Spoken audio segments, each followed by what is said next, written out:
नमस्कार दोस्तों, मैं हूं नीरज राय और स्वागत है आपका फार्मा हट्स में। आज के वीडियो में हम बात करने वाले हैं कुछ इंपॉर्टेंट मेडिकल टर्म्स के बारे में। दोस्तों, ये एक ऐसे शब्द हैं जो कि आप अगर मेडिकल स्टूडेंट हैं या आप कोई भी नॉर्मल व्यक्ति हैं तो आपके लिए ये वीडियो बहुत ज़्यादा इंपॉर्टेंट हो सकता है, क्योंकि ये सारे शब्द हेल्थ से रिलेटेड है जिसके बारे में आपको पता होना चाहिए।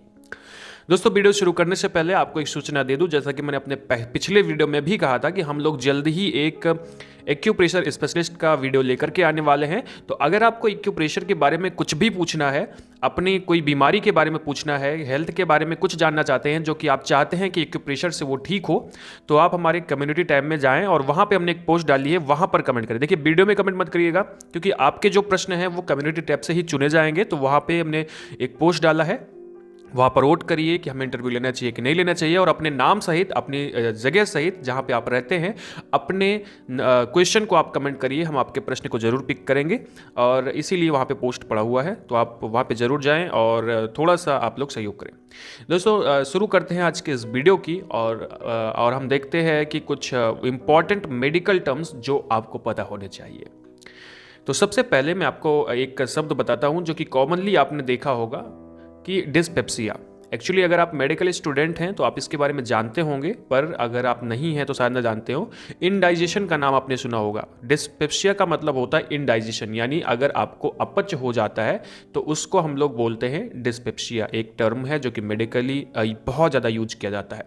अब इसमें होता क्या है, इसकी कंडीशन में आपको हो सकता है आपके जो अपर एबिडोमिनल पार्ट है, मतलब आपके अमाशय के जगह पे, मतलब इस जगह पे, यहाँ पे आपको बर्निंग सेंसेशन महसूस हो सकती है, डिस्कम्फर्ट हो सकता है, आपको गैस महसूस हो सकती है, नोजिया आ सकता है। इन सब को हम लोग मिला करके डिस्पेप्सिया नाम देते हैं। अक्सर कई जो मेडिसिन होती है उनका जो साइड इफेक्ट होता है वो डिस्पेप्सिया हो सकता है। नेक्स्ट, अगले टर्म की अगर मैं बात करूं तो अगला शब्द है एलॉप्सिया। आपने नाम शायद ना सुना हो, तो अगर आप थोड़ा सा कीमोथेरेपी जानते हैं तो कई बार जब कैंसर में कीमोथेरेपी होता है तो पेशेंट का जितना भी उनके सिर पे हेयर है या उनकी आईब्रोज हैं, ठीक है, आई लिड्स हैं या बॉडी के जो रोए हैं वो सब गिरने लगते हैं, उसको हम लोग बोलते हैं एलॉप्सिया। ओके। तो एलॉप्सिया का मतलब होता है कि किसी भी थेरेपी की वजह से, खास करके कीमोथेरेपी की वजह से अगर बॉडी पर हेयर लॉस होता है उसको हम लोग एलॉप्सिया कहते हैं। नेक्स्ट शब्द है हाइपोक्सिया। आपने हाइपोक्सिया के बारे में अक्सर सुना होगा, अगर आप थोड़ा सा मेडिकल बुक पढ़ते हैं तो हाइपोक्सिया का मतलब होता है low oxygen level in the body, उसको हम लोग मेडिकल भाषा में हाइपोक्सिया बोलते हैं। दोस्तों, इसी तरह से अगला शब्द आता है हीमेटेमेसिस। हीमेटेमेसिस जो होता है, इसको हम लोग, एक मेडिकल टर्म है, अगर आपकी वोमिटिंग में, आपको उल्टी में ब्लड आता है तब उसको हम लोग बोलते हैं हीमेटेमेसिस। ठीक है, हो सकता है प्रोनाउंसिएशन थोड़ा सा अलग हो क्योंकि शब्द थोड़े से टफ है। नेक्स्ट, अगर हम शब्द की बात करें, नेक्स्ट टर्म की बात करें तो आता है मेलिना। तो मेलिना का मतलब होता है डार्क स्टूल। एक्चुअली मैं आपको बताऊं कि अगर स्टूल के अंदर में, मतलब स्टूल का मतलब होता है कि मल या विष्ठा, इसको हम लोग बोलते हैं, ठीक है।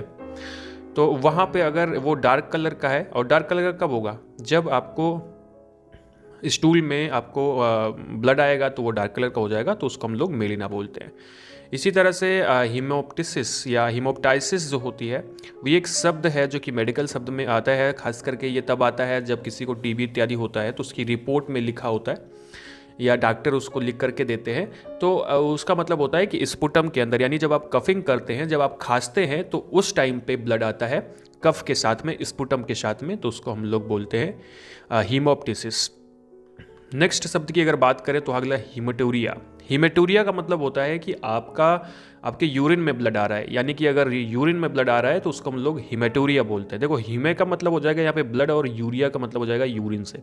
तो अगर किसी भी शब्द के अंत में यूरिन लगा हुआ है तो, या यूरिया लगा हुआ है, तो उसका मतलब समझ लीजिएगा, अगर उसके पहले कोई कंपोनेंट है तो वो कंपोनेंट आपके यूरिन में आ रहा है। ठीक है, ये शब्द के कुछ बात होती है, मतलब जो सफिक्स प्रीफिक्स होते हैं उनसे हम लोग बहुत कुछ जान सकते हैं। कभी वीडियो जरूर उसका भी बनाएंगे। तो यहाँ पे हीमेटूरिया का मतलब होता है कि यूरिन में ब्लड आना। नेक्स्ट शब्द आता है ईपीटैक्सिस। ईपीटैक्सिस अक्सर कॉमन प्रॉब्लम देखी जाती है और इसको ठीक करने के लिए इथमसाइलेट दिया जाता है या किसी भी प्रकार की ब्लीडिंग को सही करने के लिए इथमसाइलेट मेडिसिन दी जाती है। ये भी मैंने आपको बता दिया थोड़ा सा। तो ईपीटैक्सिस का मतलब होता है नोज से अगर ब्लीडिंग हो रही है, खास करके आम के महीने में लोगों में होती है, पर एक ये तो कहने वाली बात है, चलो ठीक है, हाँ होती है क्योंकि खट्टा ज़्यादा खाने से ऐसा हो सकता है। तो ईपीटैक्सिस को हम लोग बोलते हैं नोज ब्लीडिंग, या नोज ब्लीडिंग को मेडिकल टर्म में ईपीटैक्सिस बोला जाता है। ठीक है, अब ये किसी भी कारण से नोज ब्लीडिंग हो सकती है, रीज़न कुछ भी हो सकता है। ओके, अगला जो शब्द आता है वो है मेनोर्जिया। मेनोर्जिया का मतलब होता है हैवी पीरियड, और हैवी पीरियड के दौरान वेजाइनल डिस्चार्ज होता है और उसमें ब्लड की मात्रा बहुत ज़्यादा होती है। यानी कि अगर हैवी पीरियड के साथ में लगातार वेजाइनल ब्लड आ रहा है तब उसको हम लोग मेनोर्जिया बोलते हैं, जो कि अक्सर डॉक्टर्स ये शब्द यूज़ करते हैं।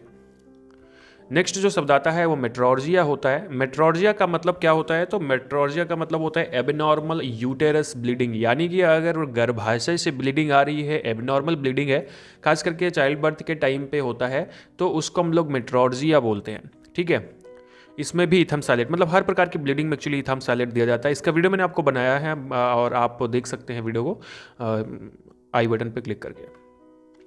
नेक्स्ट जो शब्द आता है वो है पोस्ट पार्टम। यस देखिएगा, मतलब पोस्ट पार्टम होता है, इसका मतलब होता है आफ्टर चाइल्ड बर्थ। अगर पोस्टमार्टम शब्द एक्चुअली पोस्टमार्टम नहीं, पोस्ट पार्टम लिखा है तो उसका मतलब होता है चाइल्ड बर्थ के बाद की अवस्था या बाद की कंडीशन। ठीक है, उसको हम लोग बोले पोस्ट पार्टम। नेक्स्ट आता है पॉलीडिप्सिया। देखो पॉलीडिप्सिया याद रखिएगा, वहाँ पे हम लोगों ने अभी डिस्पेप्सिया पढ़ा था और यहाँ पे पॉलीपेप्सिया है। तो पॉलीपेप्सिया का मतलब होता है एक्सेसिव थ्रस्ट, आपको अगर बहुत ज़्यादा प्यास लगती है उसको हम लोग बोलते हैं पॉलीडिप्सिया। एंड पॉलीडिप्सिया की शिकायत अक्सर आपको देखने को मिलती है जब डिहाइड्रेशन होता है, और उधर जब डायबिटीज़ होता है उसमें भी कभी कभी पॉलीडिप्सिया की शिकायत देखने को मिलती है, क्योंकि बार बार आपको यूरिन जाना पड़ता है, तो आपके अंदर बॉडी के अंदर पानी की कमी हो जाती है, तो बार बार प्यास लगती है। नेक्स्ट शब्द आता है एनोरेक्सिया। देखो एनोरेक्सिया का मतलब एक्चुअली तो होता है लॉस ऑफ एपेटाइट, पर एनोरेक्सिया लॉस ऑफ एपेटाइट तो होता है, पर आप ये समझ लीजिए कि एनोरेक्सिया का मतलब ये होता है कि आपका भोजन करने का मन ना करना। ठीक है, अब वो लॉस ऑफ एपेटाइट ही एक तरह से कहलाता है, पर इतना ही समझ लीजिए कि आपकी इच्छा जो है वो खाना खाने से हट जाती है। लोग ऐसे पेशेंट में देखा होगा कि खाना खाने का मन नहीं कर रहा। ठीक है, तो वो कंडीशन कहलाती है एनोरेक्सिया। खास करके कुछ मेडिसिन का साइड इफेक्ट होता है एनोरेक्सिया, और इसका जो है इसके इलाज के लिए अलग अलग प्रकार की भूख लगने की दवा देते हैं एंड डाइजेशन सही करने के लिए मेडिसिन देते हैं। ठीक है, तो दोस्तों ये था आज का वीडियो जिसमें हम लोगों ने कुछ शब्दों की बात करी, कुछ ऐसे शब्द जो कि आपके जीवन में काम आ सकते हैं और आपके लिए बहुत हेल्पफुल हो सकते हैं कुछ चीज़ों में। तो वीडियो आपको कैसा लगा, अच्छा लगा तो चैनल को सब्सक्राइब कर दीजिएगा, वीडियो को लाइक कर दीजिएगा और शेयर कर दीजिएगा अपने दोस्तों के पास। दोस्तों हमें इंस्टाग्राम पर भी फॉलो कर लीजिएगा और कम्युनिटी टैब में जाकर अपने एक्यूप्रेशर से रिलेटेड क्वेश्चन जरूर पूछिएगा। वहाँ से आप अपना नाम और अपने रहने की जगह भी लिख सकते हैं, और अगर आप चाहेंगे तो आपके नाम को भी लिया जाएगा आपके क्वेश्चन के साथ में। तो दोस्तों पूरा वीडियो देखने के लिए बहुत बहुत धन्यवाद।